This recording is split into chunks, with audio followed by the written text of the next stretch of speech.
Hei, tagad ieklausās viss, kam patīk jauni, skaisti dokumenti. No šā gada mūsu valstī jauna parauga vadītāja apliecības. 2006. gadā tika pieņemta Eiropas Savienības direktīva, ar kuru tika ieviests vienots Eiropas Savienības vadītāja apliecību paraugs, un visām Eiropas Savienības dalībvalstīm līdz šī gada 19. janvārim atbilstoši šim paraugam arī bija jāsāk izdot jaunas vadītāja apliecības. Un mēs Latvijā šo procesu esam uzsākuši no 2. janvāra. Labdien! Labdien! Kas man būtu jādara un cik tas man maksās nomainīt tiesības uz jaunajiem? Jums ir vajadzīga derīga medicīniskā uzziņa un vecā parauga apliecība. Var ko apstīties datorā, vai man ir derīga tā medicīniskā? Man šķiet, ka ir. Varam apstīties? Jā. Vajadzētu būt, ka vēl ir. Jums līdz 15 gadam. Nu redz. Tā es jau droši iet samaksāt un mainīt, ja? Labi, paldies. Redz, cik labi, ka tagad viss ir dabūnams internetā. Nav jāstiep līdz nekāda medicīniskā izziņa. Viņi jau tagad zina, ka man tā ir. Jāskrien nevienam nekur nav, tātad šī vadītāja apliecība nomaiņa notiks pilnīgi dabiskā veidā. Tas ir respektīvi tie cilvēki, kuriem beidzās vadītāja apliecības derīguma termiņš. Protams, ka tie nāk mainīt savas vadītāja apliecības. Viņi saņem šo jauno paraugu.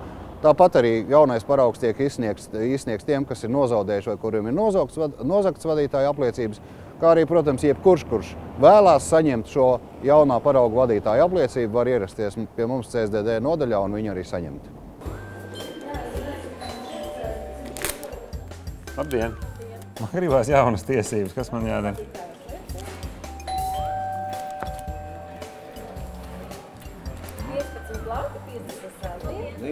Ar kārtu var taču maksāt?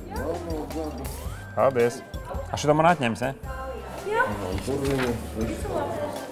Protams, ka visas tās vadītāja apliecības, kurām nav beidzies derīguma termiņš, viņas ir derīgas kā Latvijā, tā arī visā pasaulē, var teikt.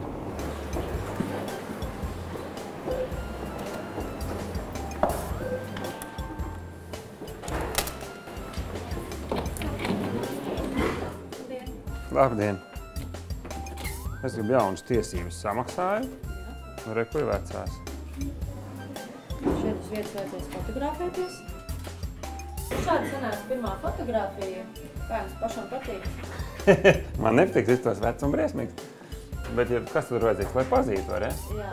Un no jaunajā apliecībā būs redzama tikai tā pati seja. Nedaudz tā bija, kakls. Varam pamēģināt uzstāt.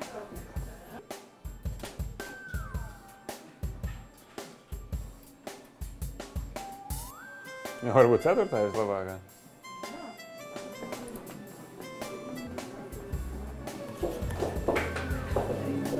Esmēta.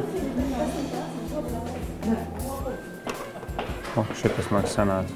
Saskaņā ar šo direktīvu vadītāja apliecības paraugs nav vienīgā lieta, kas ir ieviesta no jauna. Tātad pirmais ir tas, ka ir ieviesta jauna AM jeb mopēda kategorija visā Eiropā, vienāda pašlaik kategorija, kura ir arī mūsu jaunajā vadītāja apliecībā. Protams, ir tas, ka ja jums ir gadījumā B kategorijas vadīšanas tiesības, tad šī kategorija neatzīmējas vadītāja apliecībā, jo mopēdus drīkst vadīt arī jebkuras augstākas kategorijas vadītāja apliecību. Tāpat motocikli ir sadalīti 3 kategorijās, ir tātad A1, A2 un A kategorijas. Un, ja mēs runājam par kategorijām, tas ir arī viss. Galvenais, kas būtu jāatcerās pie vecumiem, ka tātad turpmāk autobusu vadītājiem minimālais vecums ir 24 gadi, un motociklu vadītājiem ir noteikta tā saucamā pakāpeniskā pieeja. Tas nozīmē, ka minimālais vecums A kategorijas iegūšanai tātad visu motociklu bez jebkādiem jaudas ierobežojumiem ir 20 gadi. Bet šie 20 gadi ir spēkā, ja personai pirms tam ir bijusi A2 kategorijas vadītāja apliecība. Tajā gadījumā, ja cilvēkam nav A2 kategorijas vadītāja apliecības, ja, piemēram, ir B vai varbūt jau C1, tad šī gadījumā, lai iegūtu tiesības vadīt visus motociklus, minimālais vecums ir 24 gadi. Sveiki! Ir jau gatavs? Jā.